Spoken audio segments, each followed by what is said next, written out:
Show. I'm your host, JB. I'm being joined by my good friend.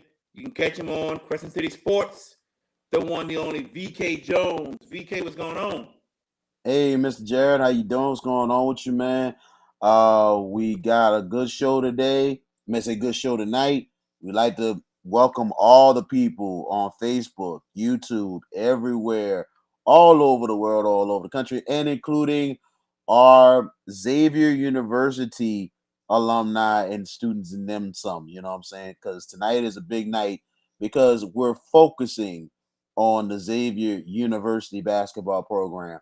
And we got two big guests for you, and one of them is on right now to talk about some big time action coming up this week. Jared, go ahead, take over from here. Definitely. We're going to have the head coach of the men's basketball team at Xavier University, Coach Alfred Williams, join us later. But right now, the head coach of the Xavier Gold Nuggets, the women's team, Coach Browder. Coach, thank you for joining us. How are you doing today? Oh, man, I'm doing extremely well, man. I really appreciate y'all giving us an opportunity to come and talk about, the big game that we have tomorrow against our crosstown rivalry, Dillard. Most definitely. Big game tomorrow against Dillard. We're getting into that for a second. Coach, you've been coaching for a very, very long time. I saw you was at South Terrebonne. I saw you coached at Evansville, and you were an assistant under Janice Joseph before you became the head coach. Why did you ever get into coaching basketball? Well, I think it was just a passion of just to coach. I had an outstanding high school LSU under Dale Brown. My high school coach was Ernie Brown. He's originally from that Homer area, was an outstanding high school basketball. I ended up going to South Terrebonne High School where Coach Brown ended up coaching. And growing up, I had four sisters, no brothers. And, he became like my big brother, but also kind of like my role model. And naturally, I was a pretty good baseball player. When you go down on that Thibodeau area, they know me for being naturally a good. But I played on one of the best high school basketball at the time, South Terrebonne High School, and we won a lot of district championship runs to the top 28 back then. And we was led by an outstanding. And, my passion for baseball was great. Passion for basketball. And I used to spend time in his office talking to him office after games, before games, just coming up with different strategies. Fell in love with the game. And I was blessed to go on and play baseball out in Northern California. And it's funny how God's work, man. And I ended up connecting with the head coach at the time. His father was an assistant coach for Sonics, and his name was Gary Kloppenberg, and Bob Kloppenberg was for the Supersonics, and built a good relationship with the coach. And after moving on to UAB and end up finishing up at Grambling, kept in contact. And he called me one day and he said, "Hey, and coming back up Northern California and be my assistant men's coach on the That's how I ended up really getting into the business, and got married and worked out there for 2 years. In my third year there, coach on that side decided to take a high school job. Said she wanted to spend in the AD at the time said it was only 3 weeks before school started to a search, a candidate search. He said, "Well, Coach, you've been doing a coach on the men's side. We see you know the game a little bit.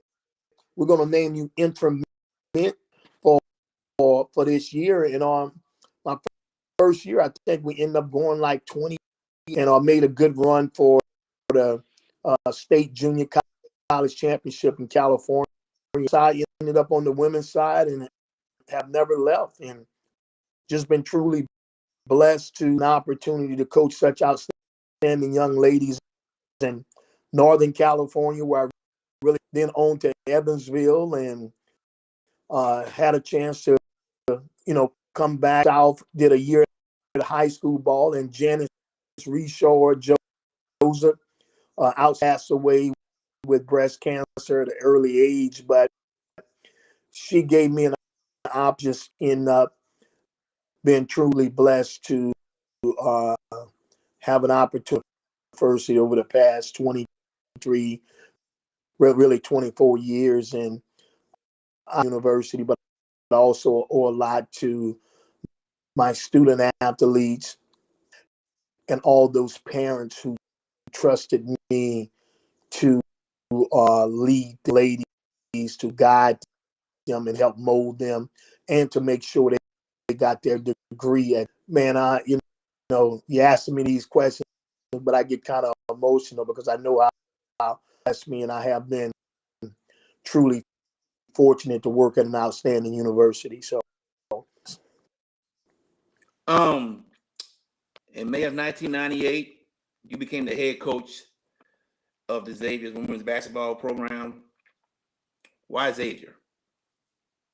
Well, I was looking for another opportunity. Like I said, he always wanted to coach at the college level, and he got married early. Sometimes when you start off at the lower level schools, you really don't make a lot of money. I just was looking for an opportunity. I didn't care because, like I said, I went from Ramblin and heading out to California. I just wanted an opportunity, and I saw where, and it's kind of a little different when you're not playing college baseball and you work camps in the summer. People are really not giving a lot of respect, and this business, you got to know someone to get in. But man, I was just for opportunity, and then, like I said, with Janice giving me the opportunity, man, it was just a blessing. We ended up having a great run with me being her assistant coach. I think ranked maybe number 5 in the NAIA, and we went undefeated. So, I think a lot of it was God's blessing, but also just being in the right spot, being able to I had some experience also. I think sometimes, to move away to get that experience. And when I got to Xavier, I had already had a lot of basketball, so had some Division I experience with my junior college experience. So, prepared to be an assistant coach or a head coach at that time. You've been at Xavier, I believe, 24 years now, if I am correct, as a head coach. Yes. What keeps you motivated to keep coaching? Man, I'm gonna go back and say it's just the love. It's just the love, your passion to do something, and God has really blessed you. I think that's really what happened to me. And a lot of people don't to do something that they love in their lifetime. And man, and I just truly blessed to be able to do this and do it at a high level. I'm truly blessed. Hopefully, knock on wood, never had a losing season, in position to compete for either a conference championship or a tournament to the NAIA national championship. A lot. We made some 16, the Sweet 16 runs, and continue hoping that we can just keep our program at a high level and forward and everything. Because since the past 24 years, you know, everybody's recruiting better. People are getting more scholarships. Scholarships are equaling out. And adjustment with players too. When I first got in the business, it was a little bit different also. Even the parents, they handle their kids. So we deal with more likely now, well, and a lot of times it's really not about what's best for the team and everything. So today's basketball world, you got to be able to manage a lot of different persons with making sure, everyone is all about team and everything. And a tough job, but like at the end of the day, man, I love what I do. And, we try to, all the players every year. And, my philosophy at Xavier has been always not underachieve. We might overachieve, but we won't underachieve. And that's been my philosophy. Before I pass it on to VK, tomorrow is your big rivalry game against Dillard. Explain to everyone why this is such a big-time rivalry. So when we talk about, the rivalries in the state of Louisiana, HBCUs, you start talking about, I think there's only a game in the state of Louisiana that's bigger than the Xavier. Talk about from a basketball standpoint, it's the Bayou Classic football. You got Southern against Grambling for football. But when we really talk, basketball, everybody from an HBCU, they always talk about me. You got fans from North Louisiana, alumni from North Louisiana.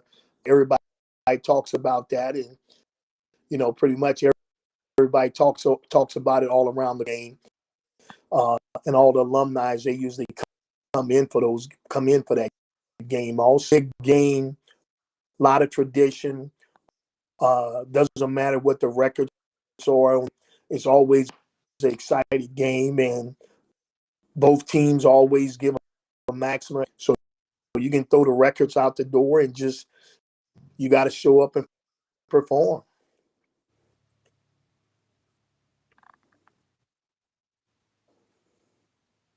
Well, I'm sorry about that. Well, Coach, I'll tell you one thing. I know this rivalry has been big for years and years to come. I wanted to ask you this. Did this rivalry change a little bit when the barn finally got torn down and the new convocation center came there? And did you think this was like a big time change in the rivalry and kind of made it better more than anything else? Because we know anytime we know Dillard had just enough capacity when they played Dillard, but at Xavier, it's a tight window when you play at the barn, especially when Dillard comes in there. Yeah, it made a big difference, but able to play in the barn, your teams play in the barn, and also now we're outstanding convocation center. We are truly blessed to play in that building. Our playing convocation center is two different, two different to play in.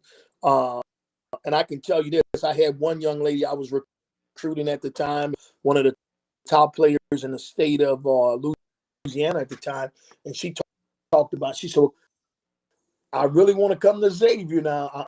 I'm coming. I want to come, but I can play in another building," because she really didn't understand the history of the barn.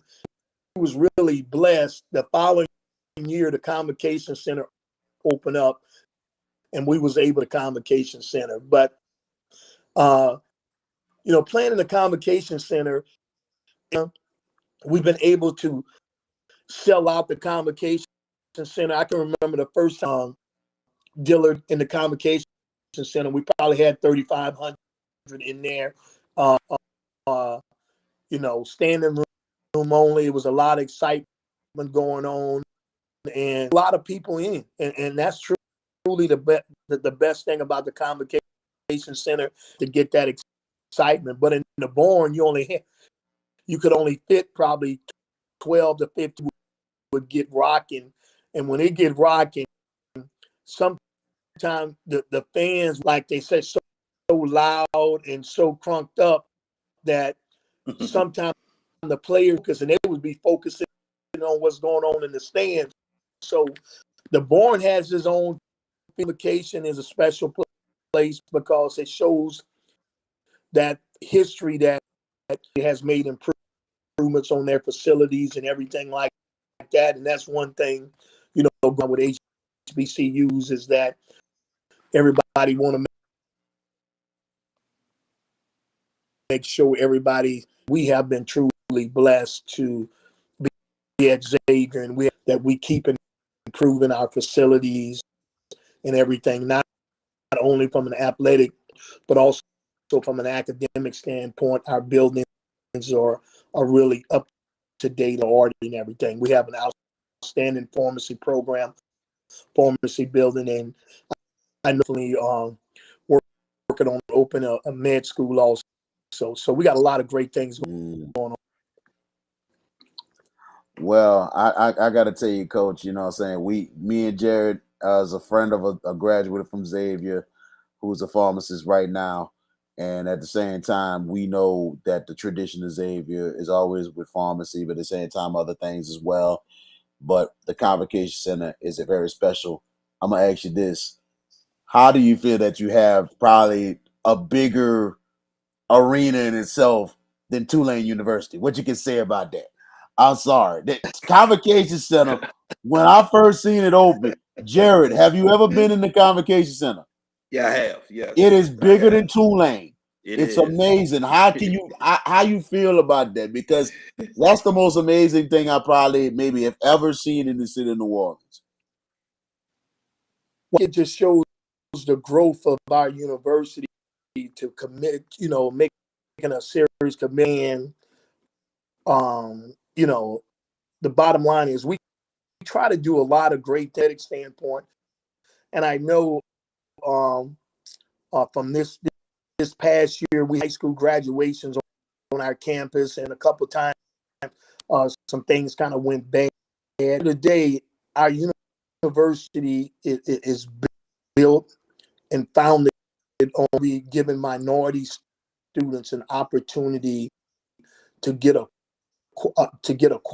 and we are New Orleans. We're New Orleans, and we want to open everyone to have the opportunity to come and learn about Xavier, and that Xavier is a special place that was built by Catherine.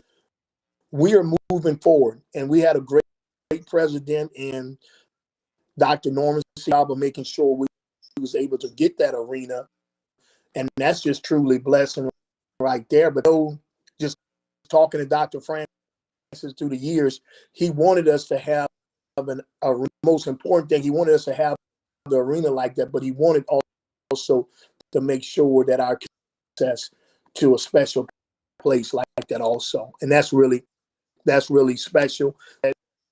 Same thing. I mean, we open it up, and our vice president, right? We open it to the community, and we're going to continue to take pride in that. And that's a good thing to hear after all that happened and everything. And it's amazing that y'all hosted so many events, GCAC tournament in the past, and also now a bunch of concerts, festivals, graduations. And long time ago, Coach Browder, the spot for a lot of Orleans Parish or places like St. Augustine and whatever, they would go to the UNO Lakefront Arena for graduations. I think UNO had to go through a lot of things to get the Lakefront Arena back up, but y'all stepped in as the place to be for the graduations, and that is amazing in itself that you're continuing even what things went through months in the past, like last year in the past, but it's amazing you're gonna still continue to use the Convocation Center for the community. It's unbelievable because UNO was the place to be for graduations. Now it's Xavier University. Mm-hmm. Definitely. Definitely. I wanted to ask you this, Coach. You had some great moments in your career. Great moments from winning a bunch of conference championships, winning a conference tournament, and everything else. And also, there was one big moment when you passed your mentor, Janice Joseph, to become the all-time winning coach at Xavier University history. And I was there for that. I was there for that. I talked to you about that and everything. What was one of your biggest coaching moments in your career so far? I think that's probably the biggest moment. Um, and other biggest moments we had, and we talk about the Convocation Center. I thought Dr. Francis's last year and conference tournament, probably as a fourth seed all year, and no one was picking us to win the conference tournament. We end up winning the conference tournament, his last year, and the picture and everything. That I think that was one of the, because you always want to give people their flowers when they hear, and with him was able to open that arena, and we was able to win a tournament champion that building. To me, that was really special. That was a big moment for me, because you think I'm served coaching in the Born, and then you have an showcase, a $25 million arena, but also put a team that's well deserving to represent the university conference championship in that arena, and have a lot of our Xavierites and family and friends. I remember that day well.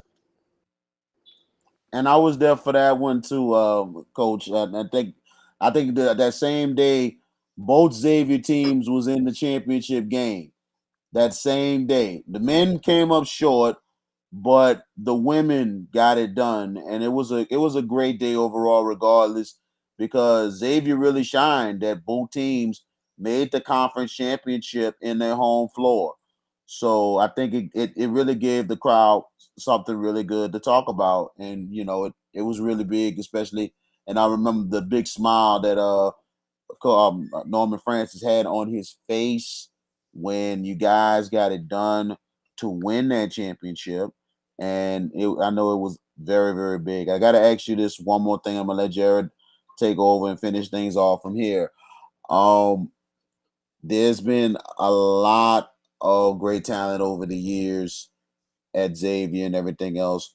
How it's been with the adjustment of making the big change going from the GCAC conference to now the Red River Conference, because this is now more of a tougher conference that Xavier's ever been, and on top of that, it's something that it could be something that's beneficial for Xavier, not just in basketball but in athletics also, when you're adding baseball, softball, and other sports.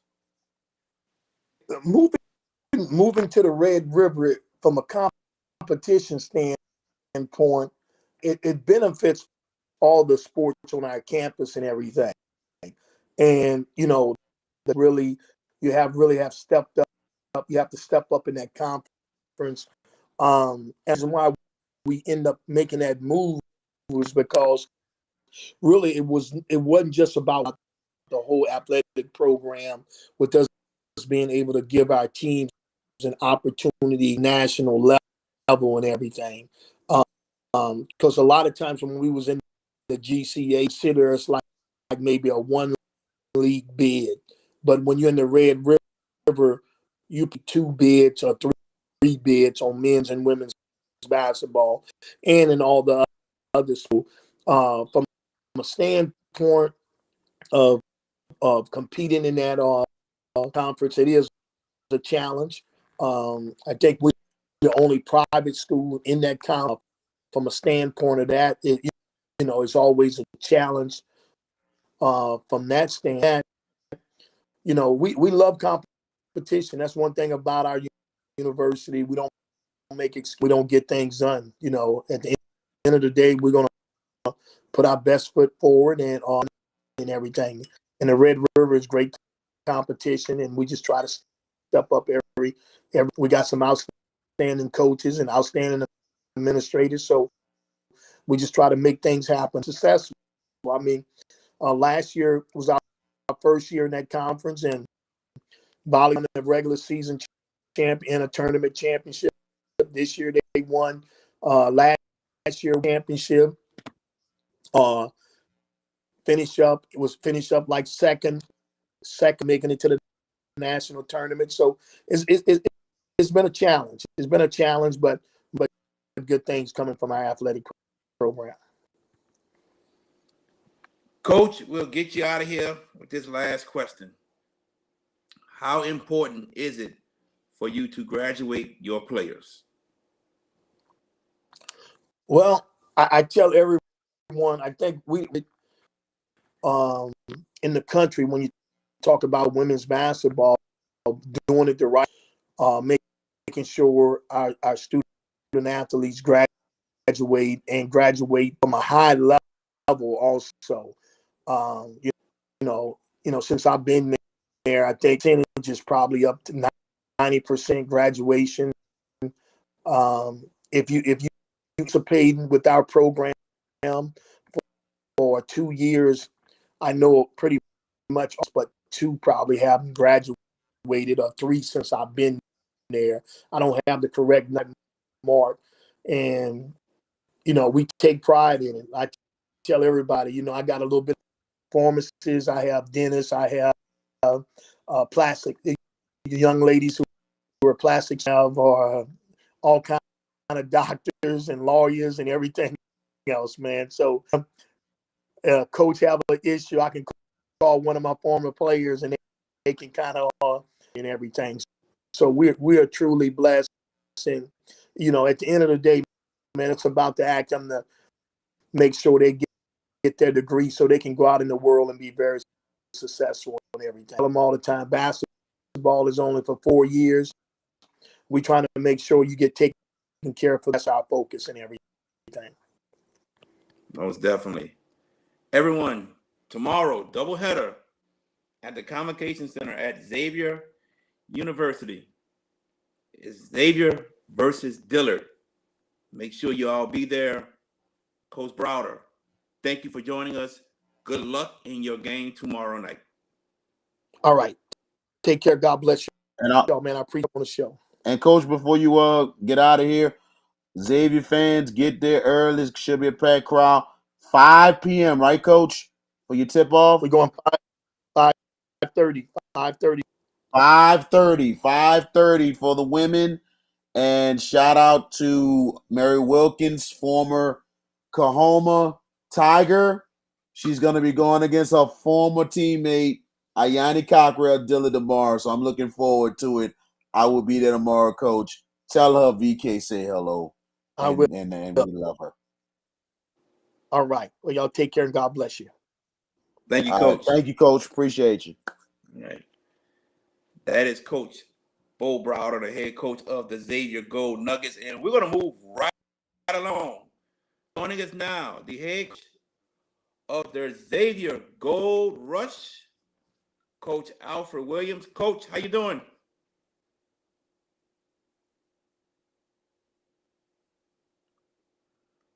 Can you hear me, VK?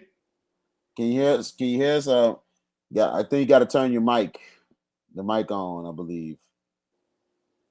I think his mic is on. But I can't Mic's hear on. him. I can't hear him. Coach, you hear us? He can hear us. We can't You hear can hear him. us. We can't hear him. Okay. I wonder if he's on a phone or an iPad. Hold on a second. Let me check. Are you texting him? Yeah, I'm texting him now. All right.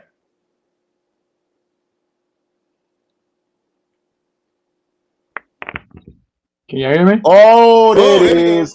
There There we it go. is. There it went. Mommy, All right. some way, somehow, Coach Williams finds a way. That's my boy right Can there. you hear me? Yes, sir. We Yes, hear you we well. got you. All We right, good, Coach. gotcha. Coach, thank you for joining us. How you doing today? Yeah, I'm doing well, man. God is good, and just in the office working a little bit, finishing up the last minute stuff, and getting ready for this interview. So everything's been well. Definitely. Good. Coach, I want you to talk about your brothers. How was it for you to have your brothers who played pro ball? Like, what did you learn from your brothers? Well, youngest of three, um, learn work ethic.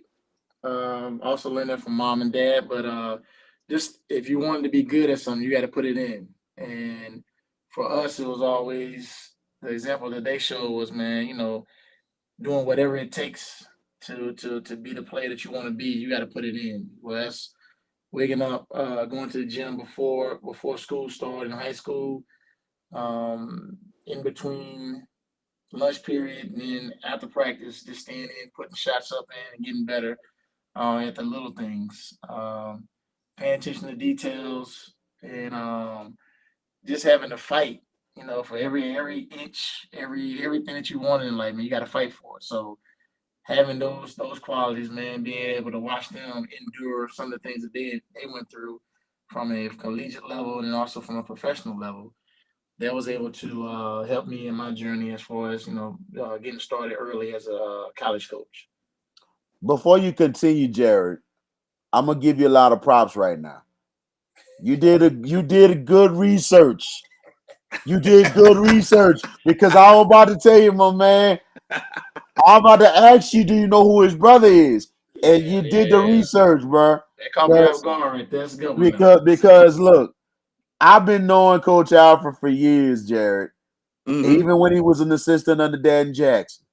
When he Hmm. became head coach, I did not know who his brother was until he told me. And I was like, what?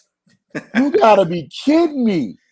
And Yeah. I mean, if anybody don't know, his older brother is Shammond Williams, the former point guard for the North Carolina Tar Heels. One of the best point guards ever to come out for the Tar Heels. I mean, he was a very good player, and also he wasn't a bad pro himself. And how is he doing right now? Before you continue, how is he doing right now, Alfred? Because like, He's man, doing well, man. He's had a couple of stints at the on the men's side, Division One, and currently he's at Old Dominion on the women's side, hmm. which Coach Jones, Delisha Milton Jones. They used to play with the Sparks. Oh yeah, okay, She's the head coach over there now, so he's over there on her squad, man, and doing a really, really good job. Good. that's great. All right. I got another for you. Another one for you, VK. Listen to this. Uh-oh. Coach Williams, is it true that Kevin Garnett is your cousin? Yeah, that's my first cousin. First cousin. I did not know that.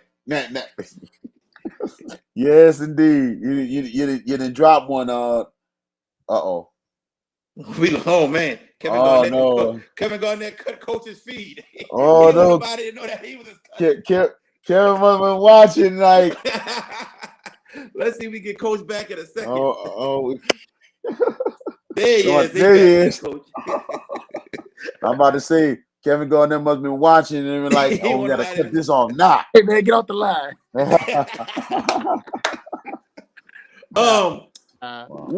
What kind of advice has Kevin given you? If it was throughout your playing career or you as a coach? Well, our whole family, man, is a basketball family, man. So Yeah. it's moms, it's uncles, grandfather, cousins. We're all a basketball family, man. So our motto is, man, just go hard. Everything you do, man, just go hard, man. And so we're definitely proud of the work that Kevin has done in the on the court and off the court. And then also, what my brother Shimon has done, to kind of set the standard for the family, and it's at times some people look at those as big shoes to fill, man, but we walk in our own shoes and we just try to continue to make our family proud, day in and day out with our opportunities and everything. So both are very proud of us, accomplishments that we've had so far. And like I said, we're just trying to make the family proud and continue to push the family name. I want you to reminisce and talk about your 3 years as a player at Xavier University. Mm-hmm. Uh, so transferred in from North Carolina Wesleyan, Division III in North Carolina. Came down to Xavier. Actually came down on spring break. It was my brother, with Shimon was playing with the Hornets at the time when they were down here in New Orleans, and came on spring break. Had no intentions on making any kind of decisions or anything, and got an opportunity to come on Xavier's campus with one of my cousins that was down here at the time. And so we got a chance to come down and visit the school, just look at the campus, look at the opportunities, man. And it was kind of a no-brainer for us to make that call. It was hard, but we had to make a tough call. Being able to Division III NAIA, and they had the money played a bigger part in that too. So, but once I got here, man, I was able to really immerse myself into the university, not only as an athlete but also as a student. And I was here actually during Katrina, so I did 1 year before Katrina, and then ended up coming back when we didn't have a basketball team, and then finished up the last 2 years, man. So seeing campus before Katrina with live and buzzing, and then seeing it after when we lost 1,000 students, that was a big hit, man. But just the resilience of this university to be able to bounce back from that, man. But from a playing side, man, we've had some really, really good teams that I played on and contribute to, and having the opportunity to come back now as a have an opportunity to come back now as a the head coach now, man, and represent the institution, man, is unbelievable, man. It's a humbling experience that I don't take lightly at all, and just enjoy continue to push the brand and the university to higher standards. Speaking of being a head coach of Xavier, before Xavier, you were the head coach at Harris Stowe in Missouri for Yes. 1 year. Mm-hmm. And that team improved by 8 games, won 8 games more than they did the season before. Mm-hmm. You decided to come back home. Why? It was a hard decision.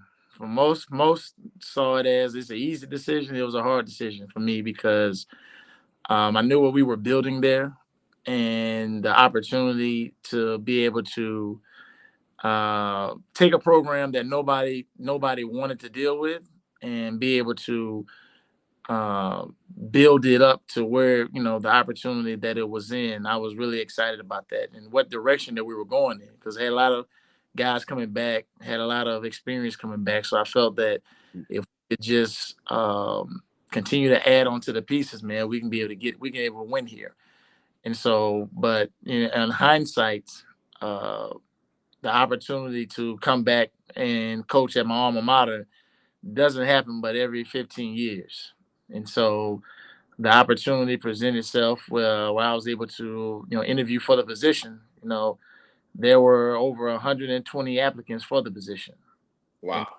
And, probably some that were maybe a little more qualified, man, but having the tides and the relationships, and being able to go through the process and understanding what this school stands for and what kind of student can flourish out of here, man. I guess that was one of the things that got me over the hump with everything. But super, like I said, I'm forever indebted. This university has done wonders for me, from a student athlete to assistant coach, getting my first job out of college, and having me to prepare me for the opportunity to become a head coach at Harris Stowe, and then being able to come back here and represent the university as the head coach, man, is just, it's been a humbling experience. And like I said, it's one I don't take very lightly, man. I go hard for my school, and anytime somebody say something crazy about Xavier, man, I be like, hold up now. Hold up. Before I pass it on to VK Jones, tomorrow night, Xavier versus Dillard. Yes, sir. explain to everyone why this rivalry means so much. Man, city, it's bragging rights for the city. Xavier and Dillard are forever tied together, man. But it's definitely one of those.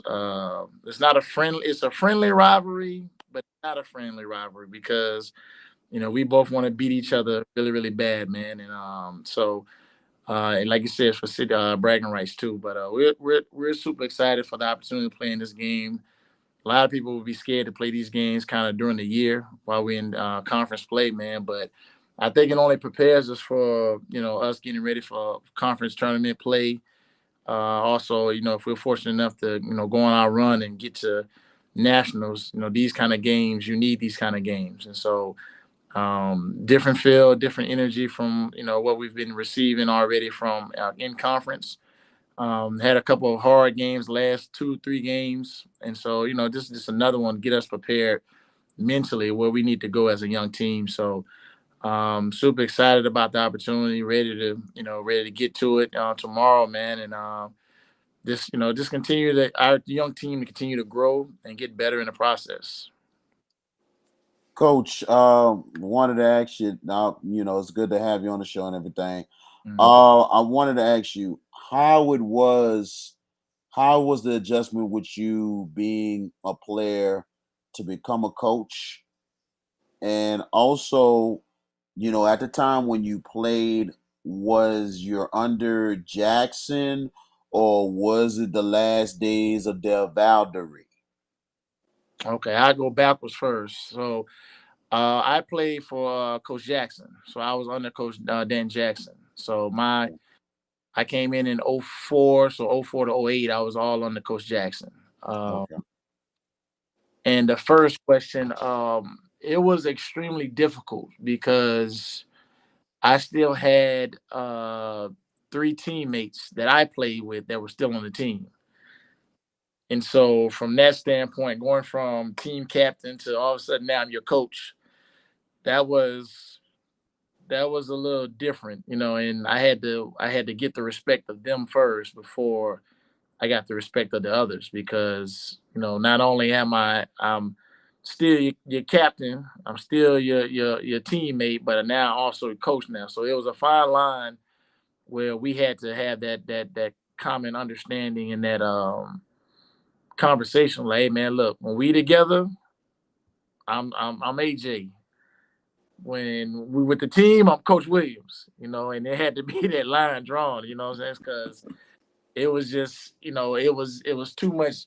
If we didn't get the line drawn, we wouldn't have had it would have been a lot of confusion, and then I wouldn't have had the respect of the team like I needed to. So it was very difficult to get that respect like you needed at first. It was always respect, but getting them to see me as coach instead of the player, that part was very difficult. So, but once we got an understanding and a compromise where everybody knew what it was, then we were able to move forward like we needed to.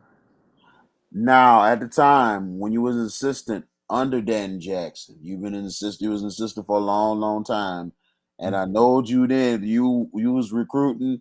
You all over the place looking for talent, and then there was a time that you was trying to become a head coach, Mm-hmm. and we're not going to say the schools that there was one school in the state, but there was other schools as well. You was trying to get head coaching jobs, and it didn't happen. Right. How did you feel at the time? Yeah, it seemed like you felt some type of way, but then how did you feel the opportunity finally came when Harris Stowe came and you made the decision that, hey, if nobody didn't want me wherever they told me where I wanted to go, I'm going to bold and take this opportunity. How did you feel at the time, and also with the rejection or the time the schools that try to come at you at first, the Uh, schools you wanted? the schools that rejected me, I looked at it two ways. One, I looked at it was I wasn't ready. Um, then another way I looked at it as bulletin board material. So I use it as motivation. Like, okay, you think I'm not ready for this opportunity, or you won't you won't even get a fair shake at this opportunity. Okay, I'm gonna show you that I'm ready for the opportunity. So um, the year that I applied for the jobs, I think I got about 21 rejection letters. Wow. So I kept all of them, using them as bulletin board material, and just it just fed my fire more, to me to continue to push and be the coach that I needed to be.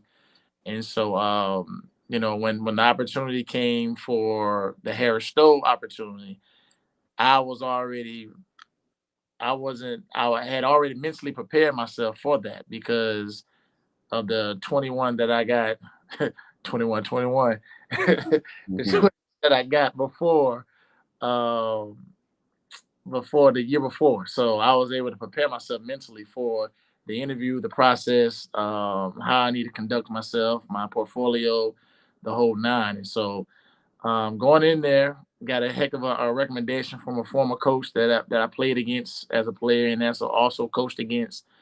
Got an opportunity to go in front of those folks and just kind of painted my picture, man, of who I am as a person, what my philosophy is on and off the court, and what I was able to bring to the university. And like at the time they needed structure, man, and I was able to give them that structure. And then from there, turn, like you said, 8 game, turn the season around. The year prior to the year before, 8 game difference. And then after I left, those same the next year they ended up winning the conference tournament championship, and then the year after that they won again. So the first year was with the players that I had returning. The following year, coach had the formula down, and he was able to do it again 2 years in a row. So I was excited about the journey and the movement that we started. Turning those guys into changing the mindset to helping them know that they are winners. They're not losers, they're winners. And so that started the ball rolling, and from there, coach ran with it, man. And I'm happy to be able to say that I was the one that started to get the ball moving. So far, you know, a lot of years in transition to Xavier. I talked with Coach Browder earlier about this. The adjustments of the athletic program, of it leaving the GCAC conference. Like we talked about from the barn. I'm gonna ask you two parts. One, what the transition from the barn to the convocation center.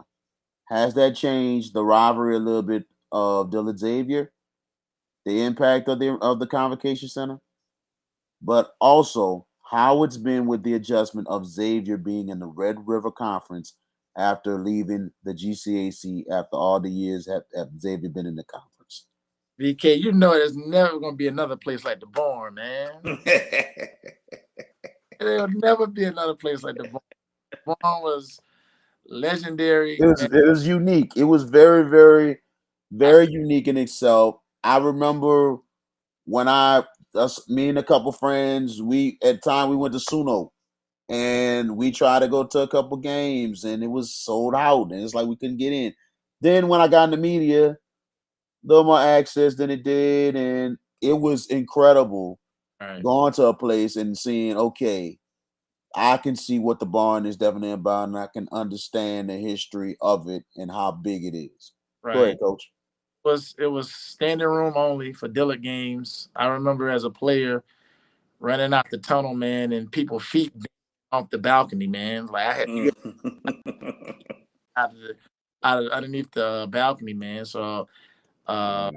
was no place like the barn, and that gave us a huge home court advantage because you had to beat us in the barn.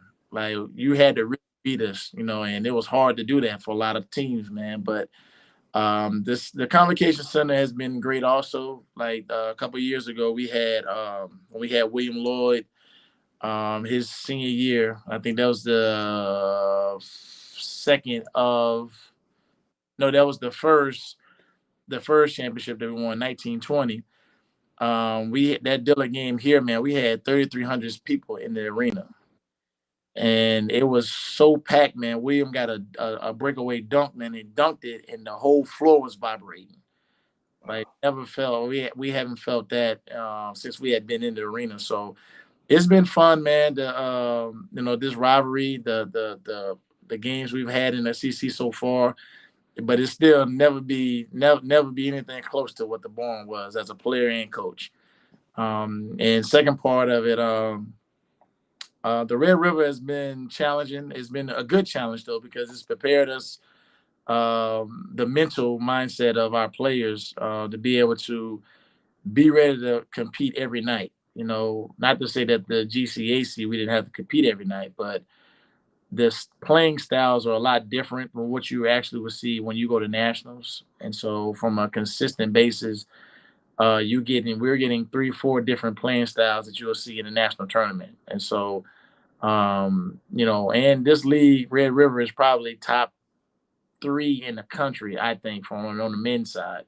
And so, being able to go against these type of teams every night with the different styles, different playing styles, the coaches scheming and strategizing and things like that, it definitely prepared us where we're trying to go, compete nationally and everything like that. So it's been a challenge. It's been a fun challenge. It's been a competitive challenge, and now it was to the point where, like I said, we ended up going back to back in the GCAC our last 2 years. Now our strategy has to change a little bit, and with us being second year now in this new conference, so have to make some adjustments and pivot a little bit. But I think that our teams are definitely right there on the cusp of us competing in this conference and really, really taking our stand in the basketball realm.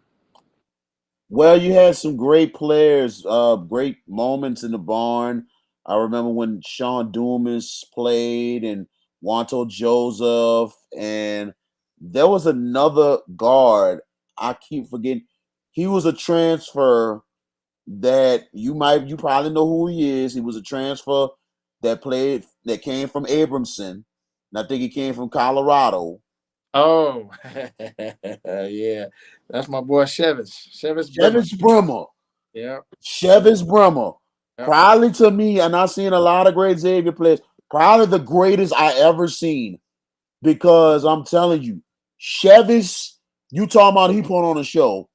My goodness. I remember one year they played against Suno. Uh, And I mean, he kept them in the game, and Suno had probably the best team. And no joke, Jared, one of the best Suno teams you'll ever see. They had a guy named Touche Harvey, mm-hmm. put maybe one of the best facials I've ever seen in a basketball game at the barn. I never forget that. But then Chevis put on a show himself that night. Mm-hmm. So it was a great ball game in itself. Yeah, we've always had great guards here, man. Like you said, Sean, Wanto from the city. You had Chevis, you had Mike Venado that was at Judges. Yes, Mike Bernardo. Can't forget about him. Had a transfer from Nickel State, Chris Isles. Chris Isles was really, really good. He came in and won us a couple of championships. We had great guards here, man. And that's one thing that Xavier has always been really, really good at recruiting is guard play. Absolutely. I gotta apologize to Coach Browder for not asking about the certain female players that played there because they were great ones as well that came through Had at a Xavier. lot of them too. He really did. Yes, a lot of them in itself. I remember the one that really stands out. There's a lot of great ones. Whitney Gatewright was a really, really good player that came from John Curtis Right and now, made a great adjustment. I mean, in the college game, and she did very, very well. But there are a lot of really good ones that really has came through the Xavier Women's Program as well. So mm, I know you probably know a lot of them. But I'm gonna ask you this. I'm gonna let Jared finish it off from there. What was one of your best moments so far?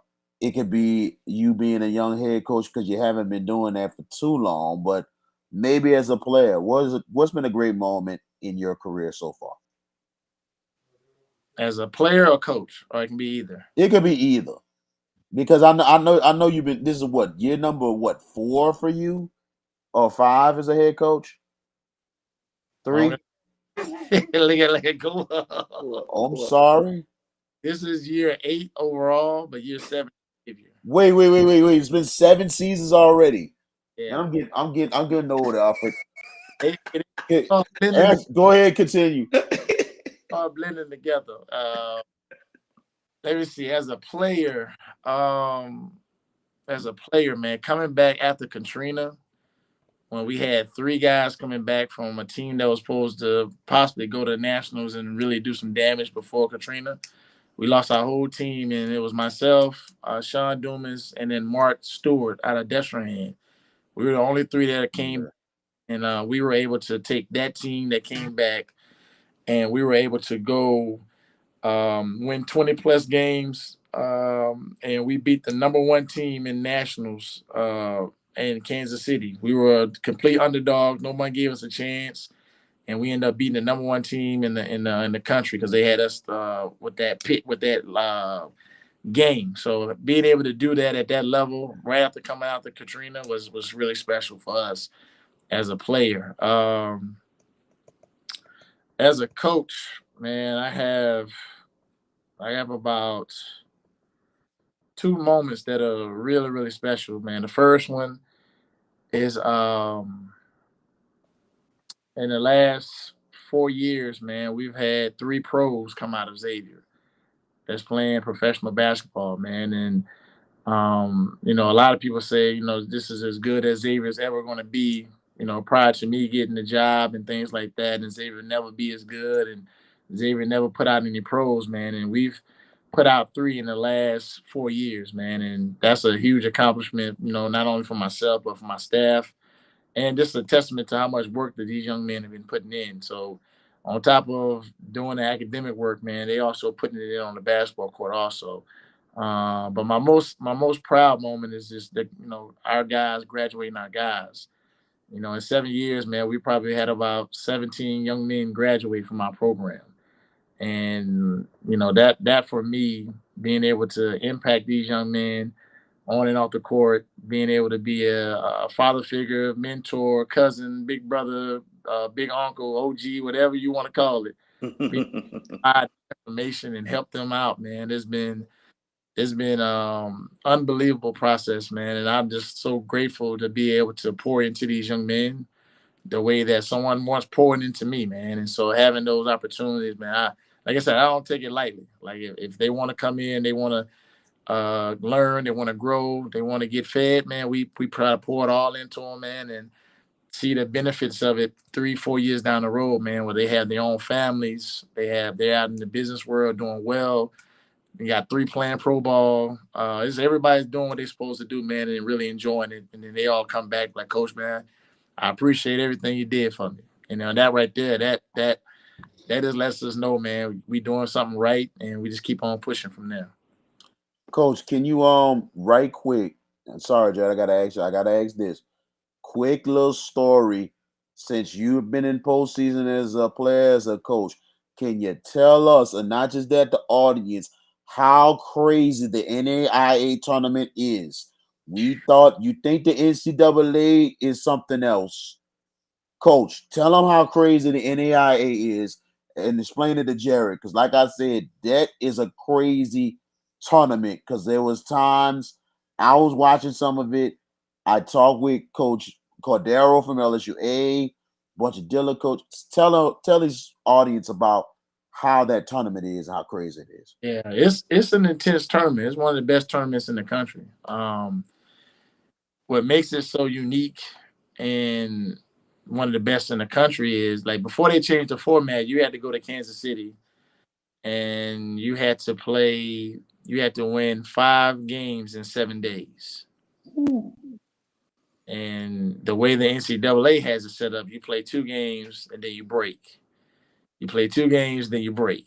And so, but being able to have to win 5 games in 7 days is that to win a championship. Like, it's like almost like the survival of the fittest.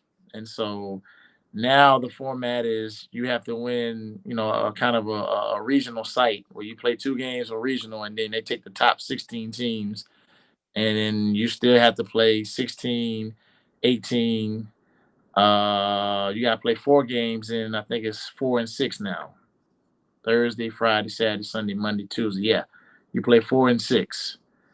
Mm. So basically they added like 2 more games to it. In a, In a sense. 64 teams. So they took it from 32 to 64 teams because they had Oh. the Division 1, Division 2s together. So they took it from 32 teams to 64 teams. Wow. That's why we were seeing all that regional stuff. They made it bigger, Yep. had a little regional, and then all of a sudden, oh man. Yeah, so you got 16. They call them pods. You have 16 pods, I guess games, and then the winner of those 16 pods all go to Kansas City, and then from there, now you playing tournament style, single game elimination. It's all single game elimination, but yeah, you play It's 16 that go to Kansas City out of those pods, and then let the best team win. Awesome. Yeah. Coach, we'll get you out here on this last question. I asked Coach Browder the same question. I want you to explain to the audience why it is important as a head coach to graduate your players. Wow. I mean, I guess I see it for me. When you become a head coach or a leader of men or a leader of women, you have a responsibility to those young people. And I think that when you have such an influence on these young people, your job is to point them in the right direction. And so our number one goal is to make sure that one, we're providing our student athletes with a great student experience, championship experience, and then two, helping them be the best player that they can be, best player person that they can be on and off the court, and then three, ultimately getting them to graduate. Those are our three goals. When the student athlete comes and commits to us, and so the basketball piece is nice, it's intriguing, it's fun, but we try to make sure we don't lose sight of the main goal. There's for years as people have been hearing more and more about the history of African Americans, we wasn't afforded the education. So we try to make sure that they understand the importance of them getting the education and being able to put yourself to basically take care of yourself after you get out of school. And so we try to keep the main thing on our end. I can't speak for everyone. Some people, hey, use you up for basketball and let you go on about your thing. If you want to graduate, that's on you. But for us here at Xavier, man, we want to make sure that we're positioning our young people who are the leaders of the future for us, that they can be able to have success when they leave this place. And what better feeling, like I said, what better feeling for us than to have them graduate coming out of Xavier University and also coming out of our program, being representatives of our program, and then watching them come back 5, 10 years later, man, and seeing what kind of citizens they have become in the world, in the workforce in the world. So for us here at Xavier, man, we believe in the graduating, getting those young people to graduate. And we for us in our program, we like to say, hey man, meet us halfway. Meet us halfway, man. If you can meet us halfway, we gonna do our part. Just if you meet us halfway, we're gonna get you there. Most definitely. Tomorrow night, the women, Xavier versus Dillard at 5:30, followed by the men, Xavier and Dillard. Coach, thank you for joining us on the show. We wish you nothing but good luck tomorrow against Dillard. Yes, sir. I appreciate you guys, man. Thanks for having me on. No problem. And all the Xavier fans and alumni and then some, come on there, get on there early and pack the convocation center out. 5:30 women, 7:30 men, and it's gonna be a good one. I think it's still a Crosstown Classic, right? Yes, sir. Still Crosstown. Crosstown Classic 2023. Come on out there, Coach. Thank you, and I'm looking forward. I'm gonna be there tomorrow, but also I'm looking forward to Saturday. I will be calling y'all basketball games, the conference game on Saturday. the men and women Saturday afternoon. So I'm looking forward to seeing y'all not just tomorrow, but looking forward to call the game on Saturday. Got you. We appreciate you. Appreciate y'all again. Thanks for having me, all. And like they always, man, go Xavier, man. Definitely. Thank you. Thank you, Thank you, Coach. Coach. Appreciate it. Thanks. All right. Now, Alfred Williams, the head coach of the Xavier Gold Rush. I asked that question to both of them about graduating players because not many players are leaving Xavier University after 1 year or 2 years. Most of them will stay throughout their 4 years. So when they stay in, the chance of graduating is very high. That's why I want to know from Coach Browder and Coach Williams how important it is to graduate their players, which I know is number one on their list for sure. And also, this is NAIA basketball.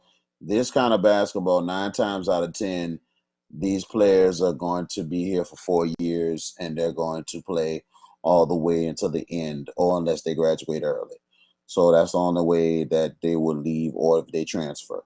So, a lot of times you have those players that are that loyal, and they'll play 4 years, or they'll have some that transfer, or some that will transfer in, play their last year or their last 2 years. But, regardless of the fact, it's really good that they're graduating with people, graduating a lot of people, high percentage and everything else, And you can say the same for Dillard, Loyola. And it's sometimes a lot of teams benefit from the transfers. Like you look at Loyola last year winning the national championship. So, even regardless of the fact, these schools, it ain't just about athletics, it's academics first. That's right. But at the same time, it's amazing how their athletics has mixed in and make it an all-around great school. So big ups going to all the local schools, including Xavier University, which we focused on tonight. But I tell you one thing, Dillard, you're coming up next. Definitely. Loyola, you're coming up next. And we're looking forward to have Loyola's coaches, especially Coach Kelly Kennedy. I believe the Loyola women are still undefeated. Okay. So good. so we definitely gonna have those people on, but we gotta give them love because it's just the fact of the matter is these schools get lost in the shuffle unless they make a big run. So it is what it is. But it's good to have them on, man. Without a doubt, definitely. I enjoyed it. You're going to be at the game tomorrow. Both games you're going to be at. Yes. What type of games are you expecting? Intensity for both teams, especially on the women's side and on the men's side. No love lost, you know what I'm saying? But it's an intense rivalry and it's a fun rivalry too. I think it should be, and I'm hoping it's a big crowd tomorrow. And I hope it's over 3,000, maybe about 3,500 up in there, 4,000, But Xavier's going to be deep. Dillard's going to be deep. It's bragging rights on the line. And Dillard right now looking for the sweep. I don't know if the women won I don't know if the Dillard women won the last game. I think they might have. I don't know. But I know the Dillard men is looking for the sweep. And Dillard's men has really improved this year. And they off to a real good start. The Dillard women not doing too bad either. So it should be 2 great games tomorrow. And, Xavier, do they have a chance at payback? Yes, they do, especially for them being at home. But a lot of times it's hard to have. There's very few times this rivalry didn't had sweeps. Very few times. So tomorrow should be very fun. And I'm wondering, do you want me to at least come on with a live hit or something? If not, it's okay. But I don't think you got to work that on the phone. I'm wondering if you work that on the phone, can you flip the camera? I don't know.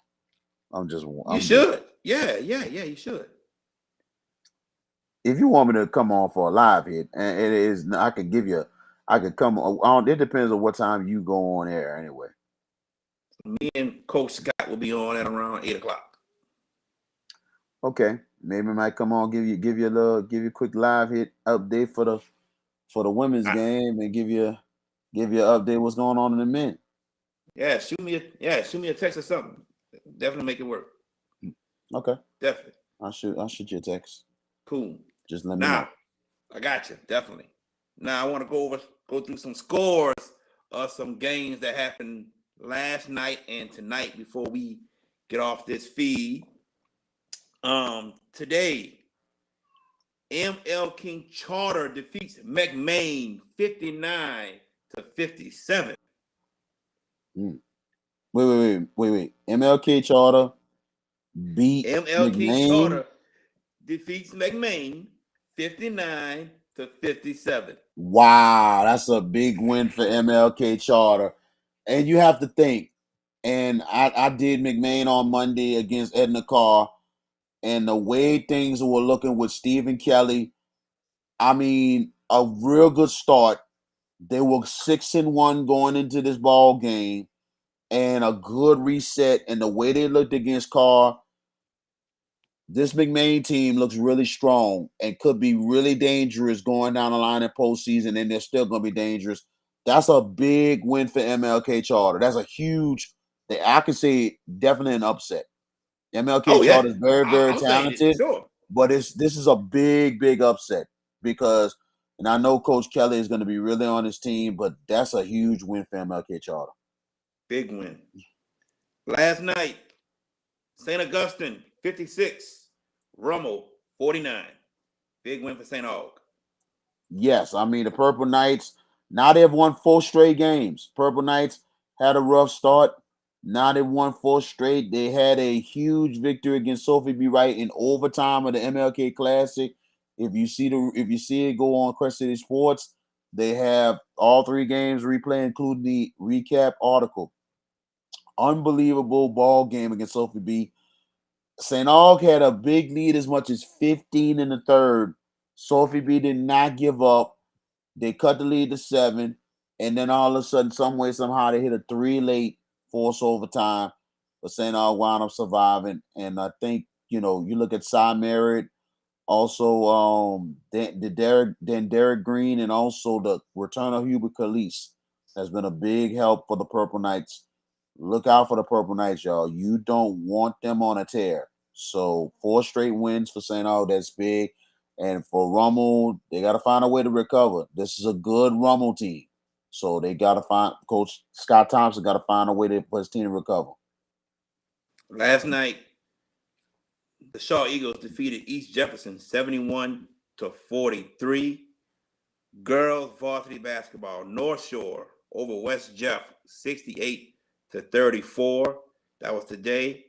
Ooh. Also today, girls varsity basketball, Sacred Heart 47 over John F. Kennedy 29. And tomorrow we have the coach of John F. Kennedy girls, Coach Monique Scott, joining us. That's her squad. They'll be looking to bounce back soon. Yesterday, boys, Jesuit over Brother Martin 68-55. Big victory. Holy Cross. What'd you say? No, I was saying big victory there for Jesuit. That's a huge win.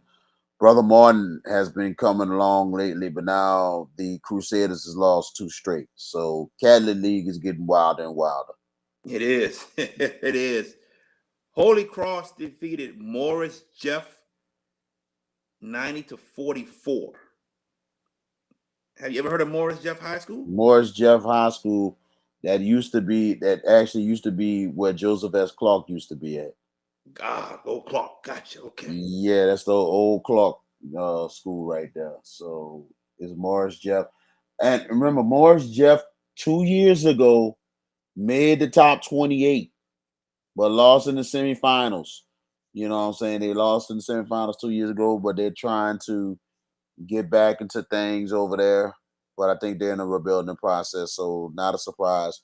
Holy Cross finally with a breakout win. They really, really need it in the worst way. Yesterday, back to boys.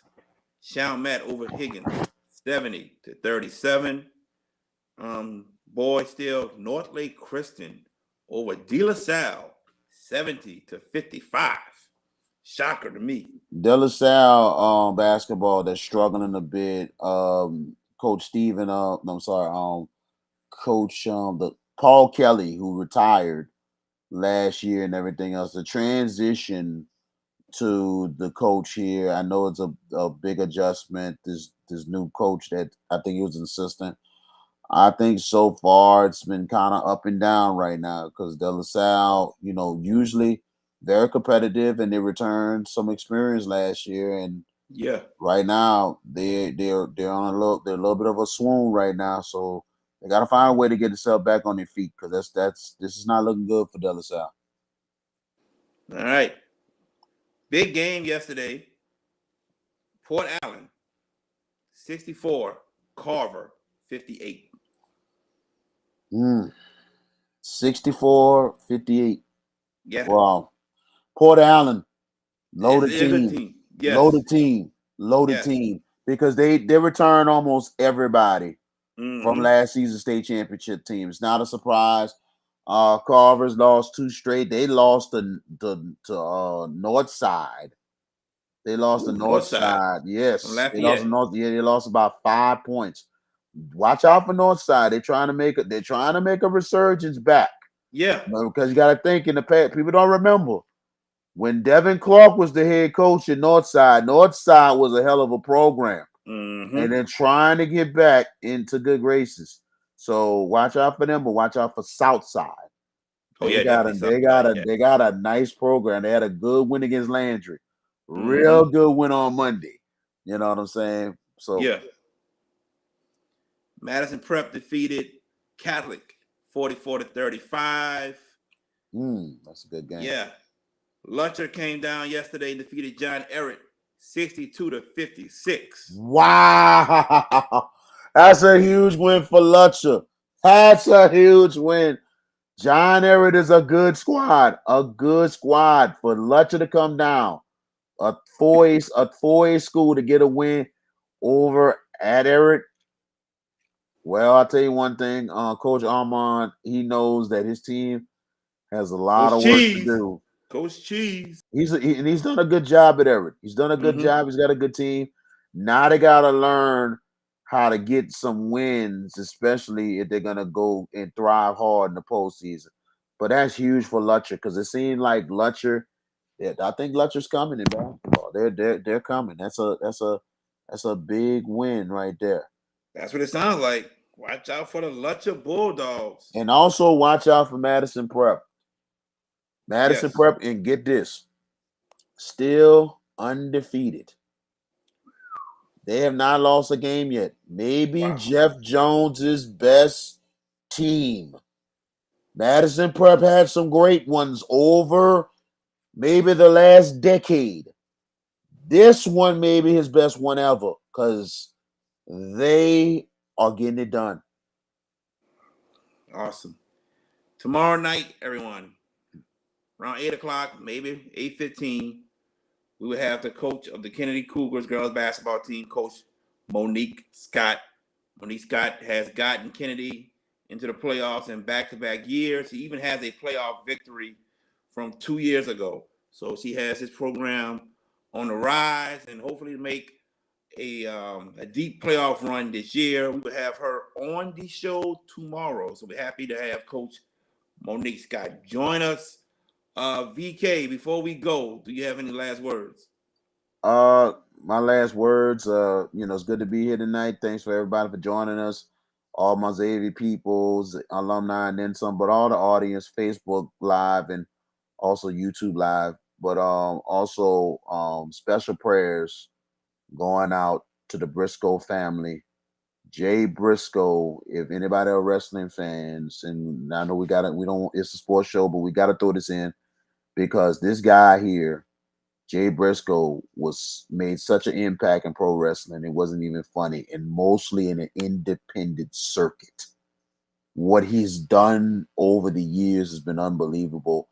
But he died yesterday in a car accident, and the the only good news to the thing a little bit was the fact that his kids was involved in an accident, but both of them are alive. They're alive and well, but they're still going through injuries. But it's a good thing that the kids are living. But for him passing, it's a shock to everyone. And if you go to Twitter, go to all type of social media, we're talking about a whole bunch of big time folks giving him props. Not just WWE, WWE, and then some, but sports people, all kind of people giving props to Jay Briscoe. You know what I'm saying? So, he's part of the Briscoe family. He, the tag him and Mark Briscoe was multiple tag team champions. They had a great rivalry with FTR. And then on top of that, if people don't remember, Jay Briscoe was part of one of the probably the two greatest matches in the history of independent wrestling and the history of RH when he went against Jay Lethal. Those two matches, probably the two greatest ever in ROH history. Gone. Unbelievable. And prayers go out to the Briscoe family, and just gotta don't take life for granted, man. Just don't take life for granted. We all going through things. I'm going through things mentally. It's crazy, but we have to have our business in order. We have to have our business in order. So prayers go out to Jay Briscoe and his family. Rest in peace, Jay Briscoe. First time I saw Jay Briscoe, you were there. Oh yeah. Court of Honor 8. See, I need to go find that video and post that. I'm gonna have to find it. Man, that was the first time I finally got engulfed in ROH.